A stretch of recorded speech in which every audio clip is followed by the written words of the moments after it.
मोदी आज एक बार फिर उत्तराखंड आ रहे हैं। आज देहरादून के परेड मैदान में प्रधानमंत्री की चुनावी जनसभा होगी। इसे लेकर सारी तैयारियां पूरी कर ली गई हैं। बीजेपी का दावा है कि प्रधानमंत्री को सुनने के लिए तकरीबन 1 लाख लोग पहुंचेंगे।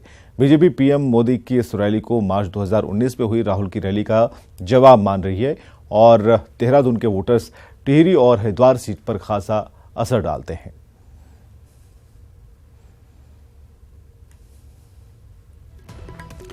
इधर कांग्रेस के स्टार प्रचारक और महासचिव प्रियंका गांधी आज गाजियाबाद में रहेंगी। यहां वो कांग्रेस प्रत्याशी समर्थन में एक रोड शो करेंगी। इसे लेकर जिला प्रशासन ने तैयारियां पूरी कर ली हैं। करीब 3 बजे प्रियंका गांधी का रोड शो शुरू होगा। उपला ये वो बाजार है जो कि गाजियाबाद का सबसे पुराना बाजार कहा जाता है और सबसे व्यस्तम इसको बाजार कहा जाता है। यहीं से होते हुए निकलेंगी, अपना रोड शो निकालते हुए निकलेंगी और जो वोटर्स हैं उनको लुभाने की कोशिश भी प्रियंका गांधी द्वारा की जाएगी। इसके बाद उनका अगला पड़ाव जो होगा वो जीडीए के पास बना वाल्मीकि जो पार्क है वहां होगा और उसके बाद आखिर में वो अंबेडकर पार्क जाएंगी और वहां पहुंचकर जहां एक और अंबेडकर जी की मूर्ति पर माल्यार्पण करेंगी। उसके बाद जनसभा को भी संबोधित करेंगी। कैमरा पर्सन शिवम के साथ अमित राणा, न्यूज़ 18 उत्तर प्रदेश। और कांग्रेस अध्यक्ष राहुल गांधी ने केरल के वायनाड सीट से नामांकन दाखिल किया है। वायनाड के साथ राहुल अमेठी से भी चुनाव लड़ेंगे और 2 सीटों से चुनाव लड़ने की वजह से अब राहुल विरोधियों के निशाने पर हैं। विरोधी उन्हें अमेठी का भगोड़ा करार देने में जुटे हैं।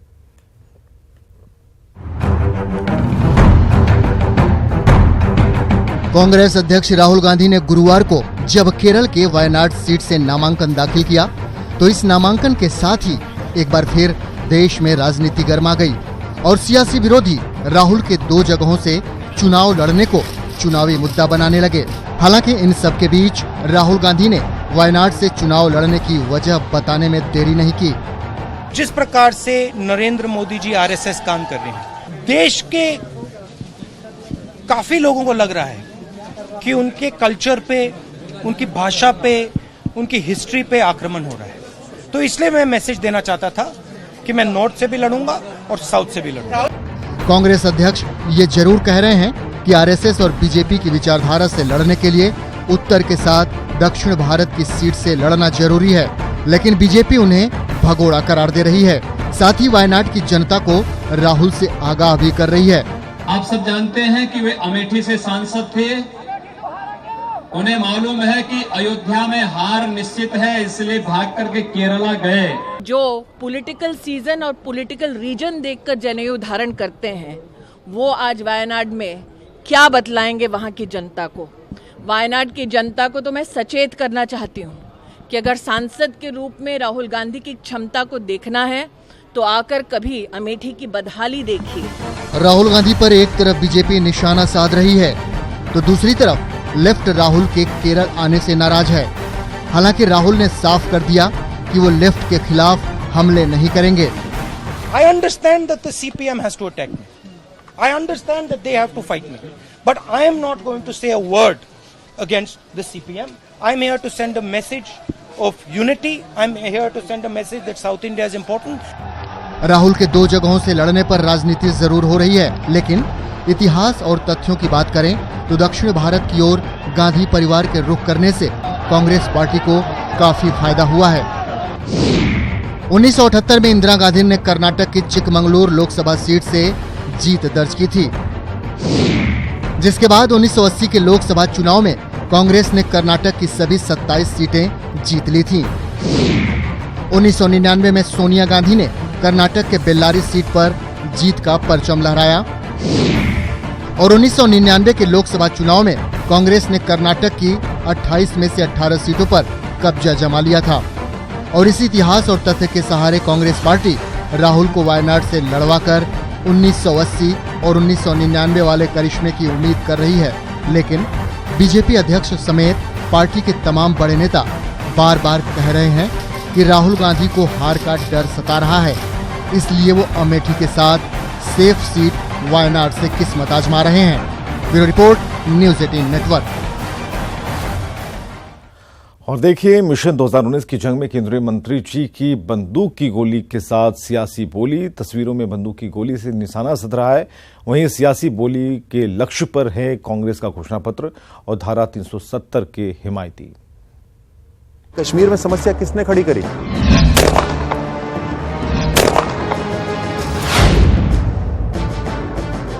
अचूक निशाना लगाने वाले केंद्रीय मंत्री राज्यवर्धन राठौड़ का निशाना लक्ष्य तो भेद ही रहा है, साथ ही सियासी बोली के जरिए वो कांग्रेस पर भी निशाना साध रहे हैं। देश में ऐसी ताकतें हैं जो इस देश को तोड़ने की कोशिश कर रही हैं, बड़े शातिरता से ये तोड़ने की कोशिश कर रहे हैं। किस तरह के शब्द इस्तेमाल करते हैं। इन्होंने घोषणा पत्र निकाला और घोषणा पत्र धोखा पत्र है इस देश के साथ। जैसे जैसे इस पूर्व ओलंपियन की बंदूक से गोली निकल रही थी, वैसे वैसे उनका निशाना कांग्रेस पर और तेज होता जा रहा था। सेना से कौन बार बार सवाल करता है? कौन करता है सवाल? बार बार सबूत मांगते हैं, आतंकियों को मजबूती देते हैं।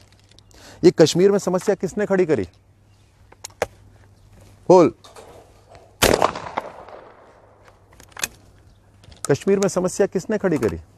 ये नेहरू ने शुरू करी, क्योंकि पूरा देश को जोड़ने का काम सरदार वल्लभ भाई पटेल ने करा। उनको जिम्मेदारी दी गई।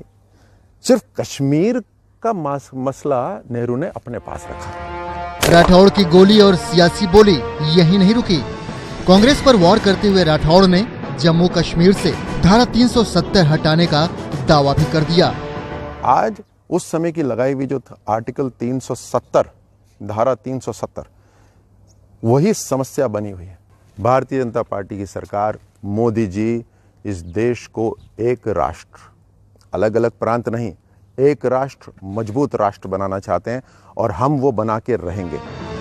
दरअसल बंदूक की गोली के साथ राठौड़ की सियासी बोली सोशल मीडिया पर वायरल है। निशानेबाजी से देश दुनिया में परचम लहराने वाले केंद्रीय मंत्री राज्यवर्धन राठौड़ जयपुर ग्रामीण से सांसद हैं। अब देखना है कि 2019 के बॉक्स ऑफिस पर मंत्री जी के कैमरा एक्शन और ठाए ठाए को जनता कितने नंबर देती है। Bureau report, news 18 network. जय हिंद। सियासत में मुद्दे कभी नहीं मरते, सिर्फ वक्त का इंतजार करते हैं, और ऐसे ही मुद्दा है संविधान का अनुच्छेद 370। इसे लेकर जम्मू कश्मीर की पूर्व मुख्यमंत्री महबूबा देश से बेवफाई की धमकी दे रही हैं। जहां हुए बलिदान मुखर्जी, वो कश्मीर हमारा है। और फिर आपको जम्मू कश्मीर में पांव धरने की जगह नहीं मिलेगी। ये सरकार को बोलना चाहिए, ये हमारे लिए नहीं है, कांग्रेस ने कभी नहीं कहा। अनुच्छेद 370 पर आर पार, किसका होगा बेड़ा पार? मौजूदा सियासत में ये बेहद अहम सवाल है। जैसे जैसे चुनाव की तारीख करीब आ रही है, सियासी मुद्दे परवान चढ़ रहे हैं। एक तरफ अनुच्छेद 370 को लेकर बीजेपी वार कर रही है, तो दूसरी तरफ महबूबा मुफ्ती समेत पूरा विपक्ष पलटवार कर रहा है। 3 अप्रैल 2019 यानी बुधवार जम्मू कश्मीर की भी डेडलाइन होगी पूरे मुल्क को कि जो हमारा एक्सेशन है, जिन शर्तों पे अगर उन शर्तों को खत्म करते हैं तो जम्मू कश्मीर का रिश्ता भी मुल्क के साथ खत्म हो जाए। 4 अप्रैल 2019 यानी गुरुवार। अमित शाह साहब, महबूबा मुफ्ती आपसे कह रही है, जिस दिन आप 370 को खत्म करोगे, आप जम्मू कश्मीर में नाजायज कब्जा करने वाली ताकत बनोगे। लगातार 2 दिन और 2 बयान, दोनों के दोनों धमकाने वाले, देश को तोड़ने की धमकी देने वाले। सवाल है कि अनुच्छेद 370 को लेकर महबूबा मुफ्ती इतनी हमलावर क्यों हो गई हैं? जवाब है न्यूज़ 18 नेटवर्क के editor in chief Rahul Joshi के साथ अमित शाह का वो इंटरव्यू, जिसमें बीजेपी अध्यक्ष ने 2020 तक अनुच्छेद 370 को खत्म करने की बात कही थी। चलिए पहले इंटरव्यू का वो भाग देख लीजिए। 370 और 35A को खत्म करना बीजेपी की मांग रही है। क्या आपको लगता है कि आप उसको इस बार फिर मैनिफेस्टो में लाएंगे? 1950 से भारतीय जनसंघ और बाद में भारतीय जनता पार्टी के मैनिफेस्टो का हिस्सा रहा है। हमारा देश की जनता के प्रति कमिटमेंट है, इसमें हमारा कोई बदल नहीं हुआ है। जहां तक क्यों नहीं हुआ का सवाल है, राज्यसभा में बहुमत नहीं है, मुझे लगता है 20 तक ये भी हो जाएगा। चलिए अब पहले अनुच्छेद 370 के बारे में जान लीजिए। भारतीय संविधान का ये अनुच्छेद जम्मू कश्मीर को विशेष दर्जा देता है, जिसके तहत जम्मू कश्मीर में रक्षा, विदेश नीति और संचार मामलों को छोड़कर किसी अन्य मामले से जुड़ा कानून बनाने और लागू करवाने के लिए केंद्र को राज्य सरकार की परमिशन की जरूरत पड़ती है। विशेष दर्जे की अर्जन के कारण जम्मू कश्मीर में अनुच्छेद 356 लागू नहीं होता। जाहिर है इसी के चलते राष्ट्रपति के पास प्रदेश के कानून को बर्खास्त करने के अधिकार नहीं है। जम्मू कश्मीर के लोगों के पास दोहरी नागरिकता होती है, प्रदेश का अलग से ध्वज होता है, जम्मू कश्मीर की विधानसभा का कार्यकाल 6 साल का होता है। यही वजह है कि ज्यादातर कश्मीरी अनुच्छेद 370 के साथ है। क्योंकि अभी चुनाव का वक्त है, इसलिए महबूबा हमलावर है और देश को तोड़ने से लेकर खून खराबे तक की धमकी दे रही है। आपके साथ खेलना बंद कर लीजिए। जम्मू कश्मीर का एक एक बुजुर्ग, एक एक नौजवान 370 के लिए अपने खून का आखिरी कतरा देगा। और जिस वक्त आपने उसको हाथ लगाया तो आपको जम्मू कश्मीर के ऊपर जो आपका हक है वो आपके नाजायज कब्जे में तब्दील हो जाएगा। वही बीजेपी एक राष्ट्र और एक कानून की हिमायती है और 2014 की घोषणा पत्र में भी अनुच्छेद 370 को खत्म करने की बात कह चुकी है। लेकिन सवाल है कि अनुच्छेद 370 को हटा पाना कितना संभव है। 2015 में सुप्रीम कोर्ट ने आर्टिकल 370 से जुड़ी एक अर्जी की सुनवाई में कहा था कि इसे संविधान से हटाने का फैसला सिर्फ और सिर्फ संसद कर सकती है। 2015 में ही जम्मू कश्मीर हाई कोर्ट ने कहा था कि संविधान के भाग 21 में अस्थायी प्रावधान शीर्षक होने के बावजूद अनुच्छेद 370 एक अस्थायी प्रावधान है। मतलब साफ है कि अनुच्छेद 370 को हटाने के लिए बीजेपी को न सिर्फ केंद्र में सरकार जरूरी है, बल्कि लोकसभा के साथ साथ राज्यसभा में भी बहुमत चाहिए। Bureau report, news 18 network. Darbhanga से बीजेपी प्रत्याशी गोपाल जी ठाकुर आज नामांकन करने जा रहे हैं। पहली बार लोकसभा चुनाव लड़ रहे गोपाल जी ठाकुर के नॉमिनेशन में बीजेपी के तमाम दिग्गज नेताओं का जमावड़ा होगा। दोपहर 1:30 बजे गोपाल जी ठाकुर नामांकन का पर्चा दाखिल करेंगे। इससे पहले सुबह 11 बजे वे श्यामा मंदिर में पूजा अर्चना करेंगे और फिर कर्पूरी चौक सभा स्थल पहुंचेंगे। और उनके नामांकन में शामिल होने वाले दिग्गज हैं मध्य प्रदेश के पूर्व सीएम शिवराज सिंह, उनके साथ बिहार के डिप्टी सीएम सुशील मोदी, प्रदेश बीजेपी अध्यक्ष नित्यानंद राय, केंद्रीय मंत्री गिरिराज सिंह, बीजेपी के राष्ट्रीय प्रवक्ता शाहनवाज हुसैन के साथ वरिष्ठ बीजेपी नेता सीपी ठाकुर भी मौजूद होंगे।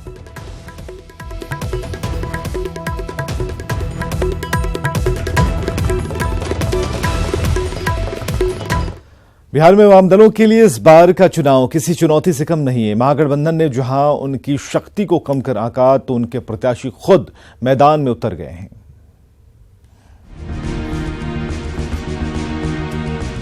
हम समझते हैं कि ना तो साख बचाने का सवाल है और ना शक्ति प्रदर्शन का सवाल है।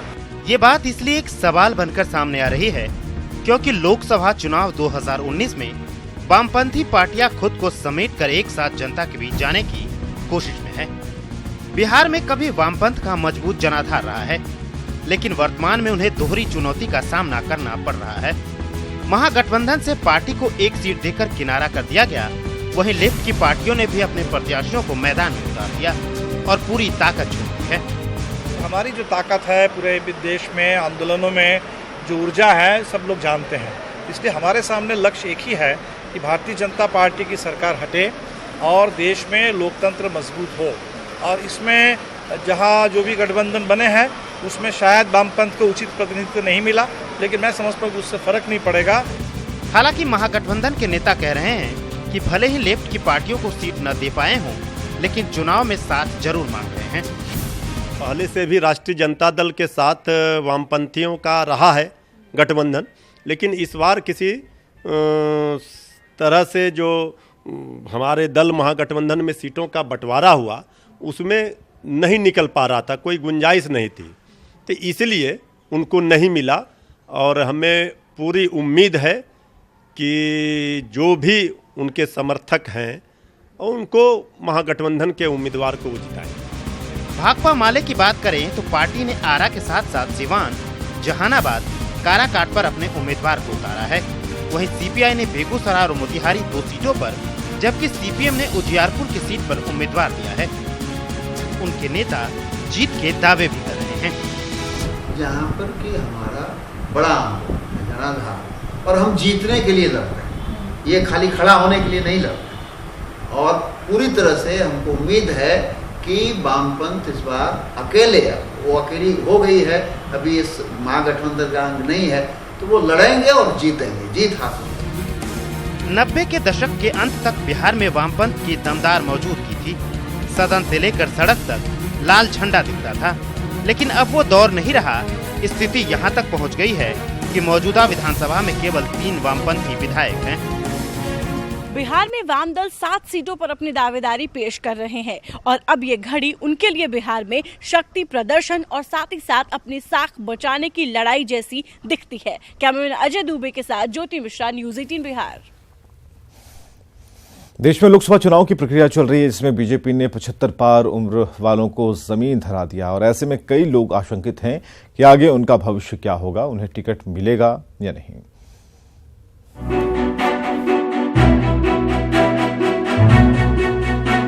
आपकी उम्र 75 साल से ज्यादा है तो आप बीजेपी से चुनाव नहीं लड़ सकते। लोकसभा चुनाव कैंडिडेट सिलेक्शन में बीजेपी ने कुछ ऐसी ही बानगी दिखाई है। बीजेपी के पूर्व अध्यक्ष लालकृष्ण आडवाणी, मुरली मनोहर जोशी से लेकर कड़िया मुंडा और राम टहल चौधरी का टिकट इसी आधार पर कटा है।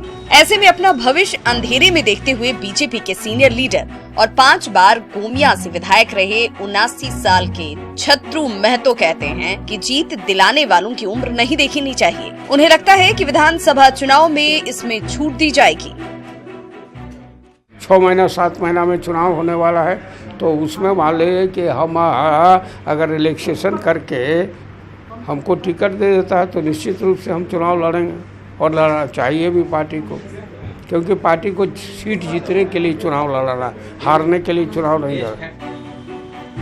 परफॉर्मेंस के बावजूद उम्र के इस बैरियर ने पार्टी के लिए भी मुश्किलें बढ़ा दी हैं। रांची में राम टहल चौधरी का विकल्प ढूंढने में पार्टी के पसीने छूट गए हैं, लेकिन पार्टी का एक धड़ा ये भी मानता है कि उम्र सीमा जरूरी है, तभी दूसरी पीढ़ी के लोगों को मौका मिलेगा।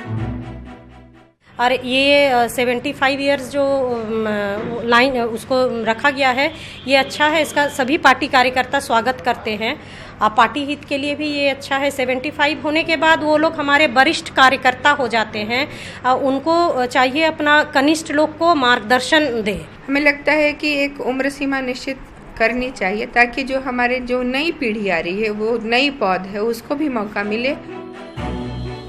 पार्टी के इस फैसले से झारखंड के तकरीबन 30% नेताओं का भविष्य दांव पर है कि अब वो भी रिटायर घोषित कर दिए जाएंगे। वहीं पार्टी के लिए भी उनके विकल्प तलाशने की चुनौती सामने है। न्यूज़ 18 के लिए रांची से राजेश कुमार की रिपोर्ट।